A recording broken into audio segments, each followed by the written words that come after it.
Morty, you gotta come on.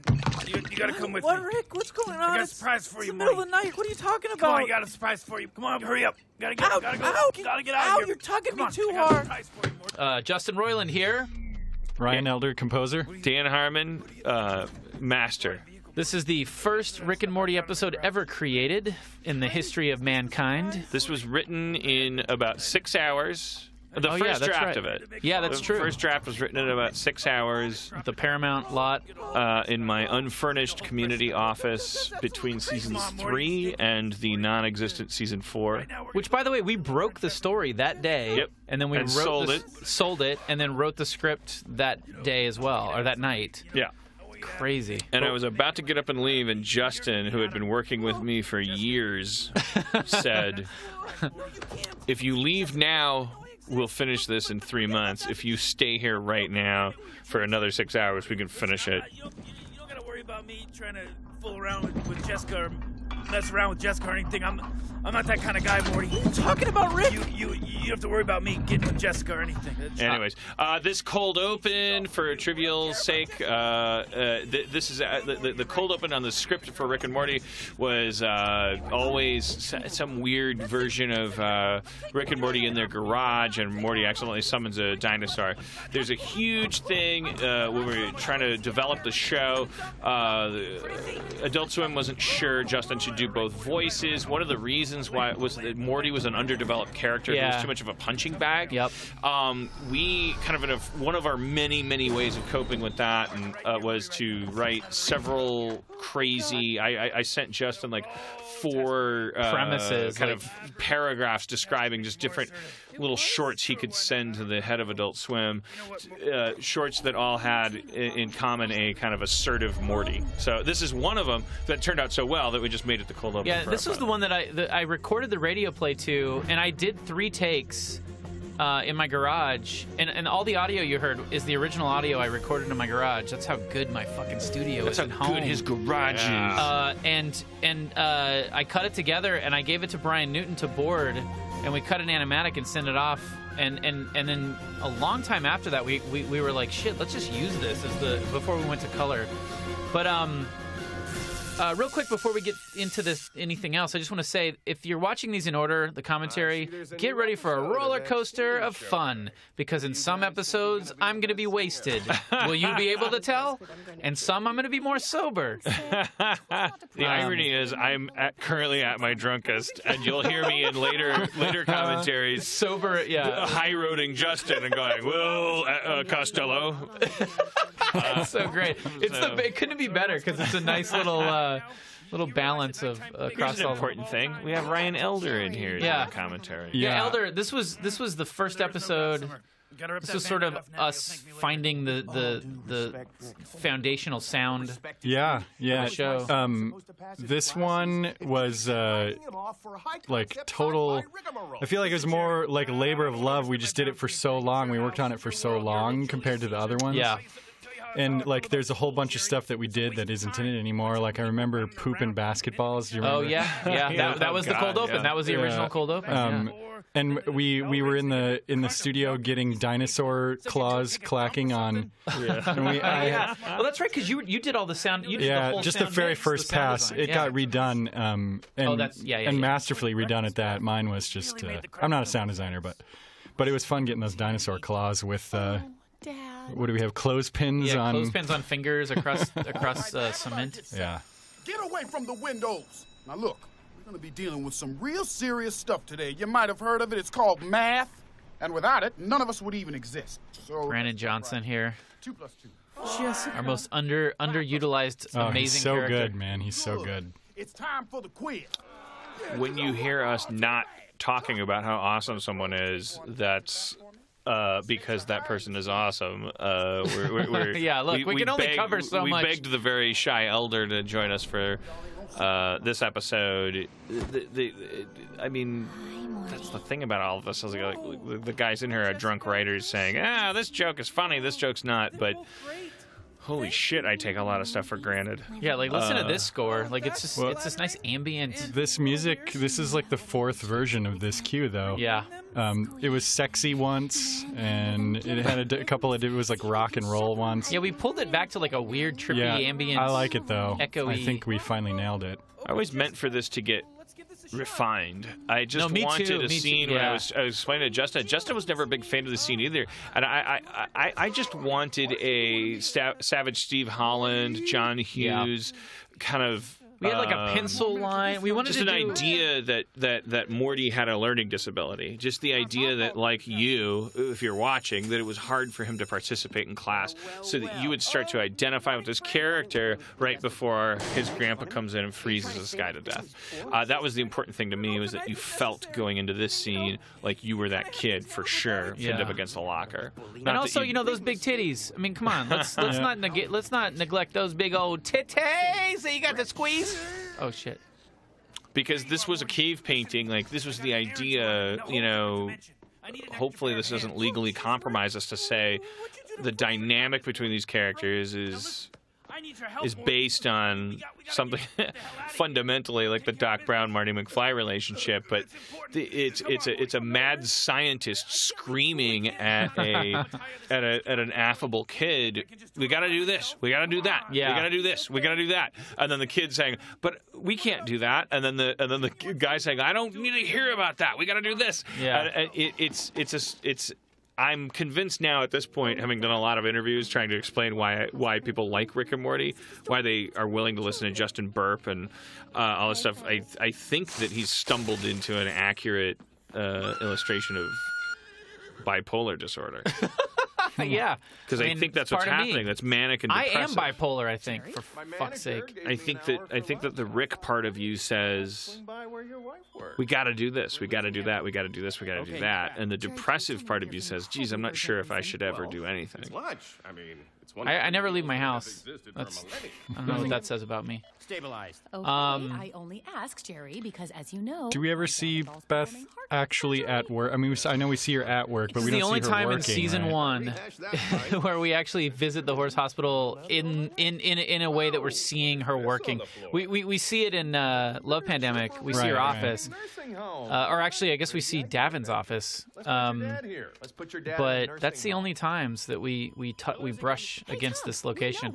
We know it's there, though. We don't, the audience can fill in the blanks with their fan fiction. All right, come on, Morty, let's go. Okay. Oh man, Rick. This is Dimension 35. I want to get back really quick to the Frank character who got frozen and then shattered on the ground. That was Ryan Ridley, and he's been bugging me for a while, since we switched to the new reality. No, fuck that. That's so dumb. Is Frank alive now? Yeah, because, now that there's a new reality, maybe my character could come back? Maybe little Frankie McFrankerson. Fucking idiot. Well, the only reason we would ever risk casting you is because we knew for sure the character was incapable. That's not true, though. Physically incapable I love the of design. manifesting itself again. I love the design Bird of that person, on the character. other hand. Hashtag bird person. Hashtag bird person. Hashtag Barack Obama. At Barack Obama. We gotta get out of here, Morty. It's gonna kill us. This is like a vestige of like an older version of Rick. Like, it's very seldom that we see Rick run in terror from anything anymore. Well, it's also, but I do like that that's a side of Rick. I mean, I do think he is a coward. But it's also, isn't this act structure wise? I'm assuming this we was wrote this in originally 3. written. Yeah, we wrote. What we just saw was one of 3 acts, right? I think what we did is we kept the act break for going from 1 to 2, and then we just said, and then we just combined 2 and 3, and Adult Swim was cool with it. Yeah. Because we wrote this as 3 acts, and then we were like, "Fuck, are we gonna have to squeeze some kind of act break blow in the middle of the second act?" And luckily, we didn't have to do that. For those 5 of you listening that overlap between Rick and Morty and Community and Dan Harmon and Channel 101 and Justin Roiland and blah blah blah, you might be familiar with this concept of the story circle. It was a helpful thing. It was really weird to this show is 2 acts, which in shorthand to say something that will mean nothing to most people listening, that means that the act break comes after the meeting with the goddess instead of the atonement with the father. The bottom of the circle. Which is, it continues to confuse and dizzy me. My father in a home. We got it. You have to figure out how to turn getting to the bottom of something as a negative experience. By the way, this episode had a whole different crew because this was sort of done in a vacuum. This pilot, we had Brian Newton was sort of the main board guy. We had Jenny Goldberg doing characters, Mike Chillian doing characters and backgrounds. Callie Fontecchio on color, bunch of people who we couldn't get for the aside from Brian Newton, we couldn't get for the series. Morty was having trouble in school way before my dad moved in, and the only hey Elder, so this pilot's probably pretty dry, right, musically? Well, there's a lot in the third act, the quote unquote third act, like. But it is, yeah. I mean, I think it's 9 or 11 total minutes of music, which is, pretty below average for a Rick and Morty episode. But man, there ain't enough music in this motherfucker. Yo, hit it. That cue right there was a late addition. This is what should have been here. Yeah, that would have really helped the scene. This is the sound score. Oh, get ready, because this is the score for the scene. This isn't going to distract from you at all. Turn it up, motherfucker. Hey, I like pizza, and I like carrots, too. You want to learn about the show? Get ready to do. Be careful. It goes through a portal. You got a Jimmy Nordle. All right, no, but seriously, in this scene, we painted the color of the ground. I did actually have to send back that background. If you look at I had a whole curtain effect on that mountain. The backgrounds are amazing, and no, they're great. But if you look at the way the mountain hits the grass, I had to change that like 3 times because it felt like a curtain dangling over I don't know. Don't worry about it, Morty. Just come up and get Oh God, I love the tree. We were worried for a minute about these trees. Oh, that was back SMP. when we thought there would be a problem with It's like a tree nut balls. sack and like a big shaft of like, and it's all like kind And of got now a we veiny, just write whatever. we what a want. 6-year-old would write during a sleepover. Yeah. And let them define the boundaries because we don't even know what they are. Yeah. I was the only old person there, Morty. I don't know if you noticed that, ladies and gentlemen, but when he pulled the mega seed apart, there were 2 seeds, one on each side. Still there. Makes no sense. It was not intentional. It was a mistake. How would those fit in there? I don't know. It's got no charge left, Morty. Well, what do you mean? It's a bilaterally symmetrical vegetative organism. Yeah. That drool bit. Oh, the drool bit. I remember like we tightened it up and we tweaked it, and then I remember like at one point at one of the mini screenings, you were like, I should have just let you do whatever the fuck it was. Obviously, I should have let you do whatever you wanted because I mean, if you're out there and you're one of those people that goes, I didn't like the burping at first, but I'm fine with it now, which is what Donald Glover just told me in a text message. Yeah. I don't like the repeating of each other's names. I didn't like blah blah blah. You're like me. You had the same fucking reaction. Yeah, and Lazo which is too, that yeah. Everything Justin Roiland does is really specific and really weird and really full of energy and really captivating, really infectious, hypnotizing. It dares you to fucking like be freaked out by it and draws you in like a riptide. And when I'm collaborating with him, I try not to be a fucking square, and I try to help him. Jesus Christ! Like lift him up so that craziness can be hoisted into my mother's face without making her run away. There's always going to be like instances of me going too far. I hated the fucking burping. I hated it. I was all over you about it. Yeah, but you know what though? To be fair, and we pulled back on like you were right. Like on the pilot, there is so much more burping than there. Like now we've struck a nice balance. Like okay, there's a handful of them. And listen, the really funny thing is I don't even know how much I love the burping. You know, like at this point, I'm a slave to the burping. I mean.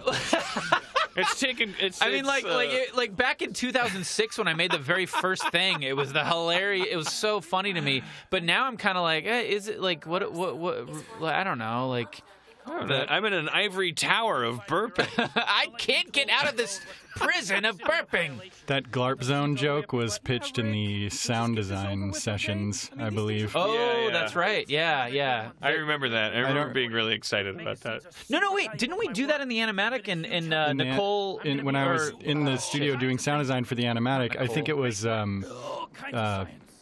She was a board artist. Yeah, God damn it, I know her name. We had her do the vocal, and then it got replaced and she did twice. such a good job. Yeah, we replaced it twice. Yeah.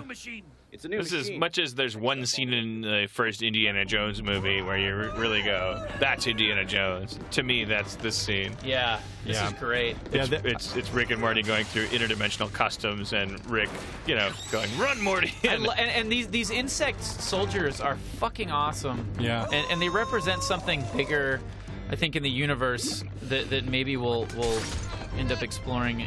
Brian Newton and Justin and I sat and came up with this green guy going through his life cycle while on the run. Yeah, it was like a great collaborative discovery. And that's a very Douglas Adams thing. Thank you for letting me rip off. Thank you, Douglas. Existential British sci-fi comedy forever. I'm Douglas Adams. I'm here I just want to chime in and say you're welcome. Thank you, Douglas Chip, Adams. chip, chiree. I'm on my way. Wow, Douglas Adams stopping by. I remember being really intimidated as a composer by this scene because I knew it was just going to be wall-to-wall craziness. Yeah, this song is... this cue is great, man. And then I did one and for the animatic and was pretty happy with it, but then it came back and it was like twice as long. Oh, yeah, that's right. No, that's because I had Brian I was like, just thumbnail out a ton of chase sequence moments, and he did, like a trooper. Like, he just spit out a ton of ideas, and then we just picked our favorite ones and cleaned them up. And then the scene like tripled in size. This whole section of the show. I like a lot of times, like, our scripts will be like crazy action, like they'll be like dialogue, crazy action set piece chase sequence, and then you just give it to a director and board team that just let them go to town, and then you pick your favorite shit. Yeah, that one. When they're running, that was what it was. It was like list, make them come up with something. Yeah, and that's a great way to collaborate with board people because they're I gotta imagine they love that. They're overflowing with that kind of shit. Yeah. I mean, Well, half of production is board driven. It's them calling the shots, and the other half in animation is writers writing these outlines. In both cases, they need to get over themselves, and they need to shut the fuck up. Yeah. Just kidding. No, they should talk all the time. They should talk. They should really get together. And They should talk. Dan They should Harmon's really get impression together. Of Justin Roiland. I love the Ito.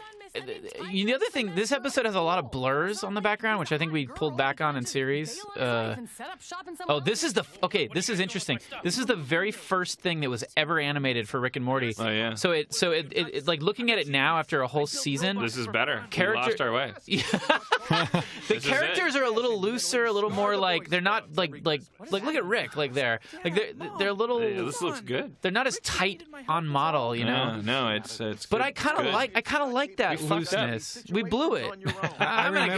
Someone hand me a shotgun. I remember when you it in my first mouth. showed me this scene. I think you emailed it to me, and it just was like, "Whoa, yes, This shit is this is the real. real deal now." Yeah. Yeah, they really It was like really great. this is all Bardell in house, and they with Florian and Nathan, they fucking killed it. Look, I keep saying they killed it. Get ready for that, ladies and gentlemen, as you slodge through the rest of these commentaries.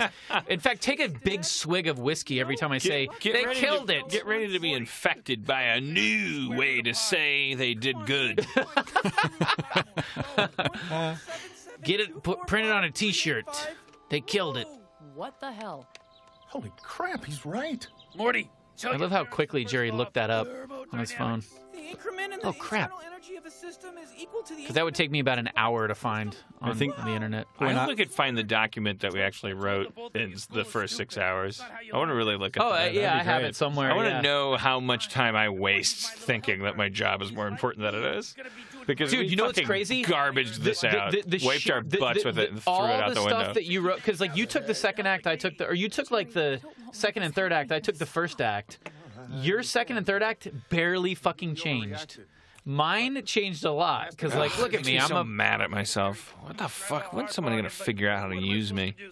Hey, I think I'm doing a pretty good job over here. I don't. When somebody, I'm too mired in my self-pity to even know how I'm there offending goes it. Summer again, guys. Hello. She's kidding. a hard 8. Get ready. I mean, she's very simply designed, but she's very womanly. She's at got the more to same time. offer. And now, Beth, if you'll have me, I would love to. Hey, look, check it out. They're gonna go bone. We don't get a lot of that across the rest of the season. All right, we crossed the threshold. I don't even know if I can say it. I'm now as drunk as Justin was last time. I love it. Oh man. Yeah. And once those seeds. See, this is a great example of like just me going off, just rambling, and then we end up just using it outtake as intake. This whole thing. Because this wasn't in the script, was it? Like, we did write like. Well, it was like I was trying to recreate your ball licking thing. To me, and the scud is real. It was like templates. I was trying to connect a dot. Go like, well, I'm adapting this property. The big point of the property is just a couple points where Morty is incapacitated and going, oh no. At the same time as Rick is saying, years. it's good. Rick The same Morty. thing over and over again, over and over again, Morty, over and over. So I like adapting the Hulk from a comic book into a TV series. I'm like, you can see me trying to like, this is what the kids like. It's great though because this was slugged in and then I just went with it and 100 years, yeah. When it all came the back, it was website like shit, 100 like- years and .com. I was like, yes, exactly. That's fucking. he plussed it. The kid plussed it. The kid plussed it. That son of a bitch plussed it Who would again. have thought? And now that 100 years thing is not going anywhere. Now when I see it, I want to fucking kill That's your new myself. 6 seasons in a movie, baby. Try living that down. No, it's fine. Welcome but to hell. I do see it and I go, oh boy. Come on, guys. Come on. Can't wait for you to get your first email from a Ruthie. fucking kid that's gonna blow his brains out if he doesn't get 100 years of Rick and Morty. Oh, jeez. Look, I'm gonna. Dear Mr. Roiland, My name's Kevin McClintock. It's cocktail I've loaded. never contributed to your ratings or back end, but I'm gonna commit suicide if you do wrong. People threaten suicide way too often. Yours truly,